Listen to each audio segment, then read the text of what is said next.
Remue ménage. Remue ménage.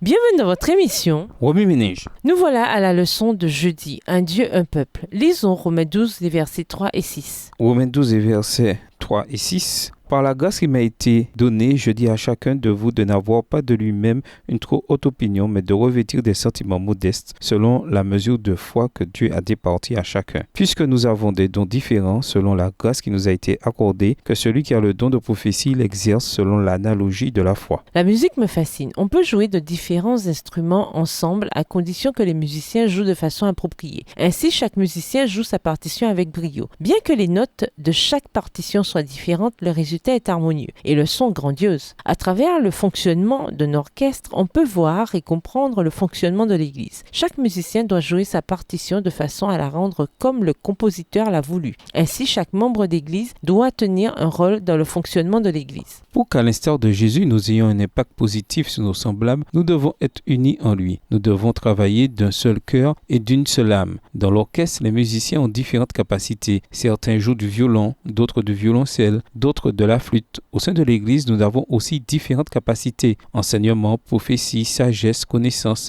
guérison, langue. Nous devons utiliser nos dons et capacités en harmonie avec les autres. 1 Corinthiens 12, verset 4. Nous devons travailler comme une machine bien huilée. Chaque membre doit fonctionner de son mieux pour que l'Église soit aussi efficace que Jésus l'était lors de son ministère terrestre. Mais revenons à l'orchestre. Les musiciens jouent différentes parties d'une même pièce. Même la partie la plus petite, comme le tintement du triangle, apporte une douceur à l'ensemble du son produit. Ainsi, tous les membres d'Église doivent avoir le même but, bien qu'ils remplissent différentes fonctions. Gardons aussi à l'esprit que chaque fonction, peu importe combien elle peut nous sembler petite ou insignifiante, est nécessaire pour que l'Église représente correctement le Christ dans ce monde mourant. Il est aussi important de nous souvenir d'encourager nos frères et sœurs. Le service de Dieu n'est pas toujours comme de la soupe instantanée prête en 3 minutes. Servir, c'est un peu comme apprendre un instrument de musique. Il faut investir du temps et effort pour obtenir des résultats. Si vous ne voyez pas d'effet immédiat de vos efforts dans le service, ne vous découragez pas. Dieu nous rappelle de ne pas nous lasser de faire le bien. Galates 6, verset 9. Lorsque nous voyons nos frères et sœurs perdre la foi,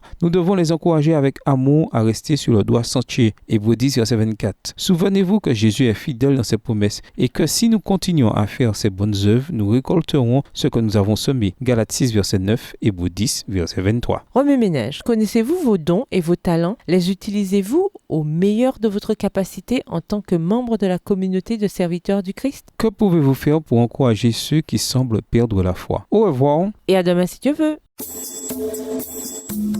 Remue ménage.